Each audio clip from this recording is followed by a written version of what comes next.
Hi, and welcome to another episode of Hot Takes with me, the Silver Fox. We have here an example of why Humza's hate crime bill is such an iniquitous, evil piece of legislation, and why it is also something that removes freedoms and rights from people. In Troon, there is a pensioner. She's 74 years of age. She goes by the name of Morag Brown Hamilton. And she was in her house and looking out her back garden, over her back garden there, and saw a next door neighbour reach out, attack and damage one of her rose bushes. She videoed this on her phone. Within an hour, there were two rather burly policemen knocking on her front door. They arrested her without telling her why she was being arrested, put her in the back of a police van and carted her off to Kilmarnock station for questioning. And it was only at the station that she was informed she was being arrested and questioned under the hate crime for allegedly calling her neighbour something like a div or a spaz or some such like that. I think the term used was a spazzy Mongol or some such, right? Some slur against Down syndrome or something. Now, the fact is she didn't speak to the neighbour. She said not a word to the neighbour. She only videoed him through the curtain, through the window. There's also the fact that this could have been dealt with the policeman questioning her in her own home. And they said no, they weren't doing that.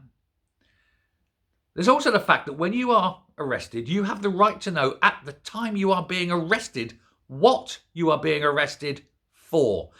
They arrested her and did not tell her. That is an illegal arrest. And I do hope that somebody out there will stand up on her behalf and sue. It was a false imprisonment, false arrest. None of this was right. When they got to the station and she showed them the photo and explained everything that happened, they said there was no crime and that it wouldn't be recorded as either a crime or a non-crime hate incident. And she was left to make her own way back home. How on earth is this anything other than state stamping its boots on the face of humanity? This is wrong. This is very wrong in terms of what was actually supposed to happen. But it's wrong at an ethical and moral level as well. And it goes to show now that Scotland is officially a police state where mild-mannered pensioners can be treated like this on the simple word of mentally ill people who want to damage things because they don't like what other people have got. That is what Humza Yousaf is doing to Scotland with his anti-blasphemy, anti-can't-say-a-word-against Islam law that is dressed up and is surrounding with other hate acts. But we all know exactly what it is. This act needs to be repealed. Morag needs to get a major apology from the Chief of Police, from Jo Farrell herself. And no Scots police officer must ever do these things again. It must be made quite clear by everybody that this is unacceptable.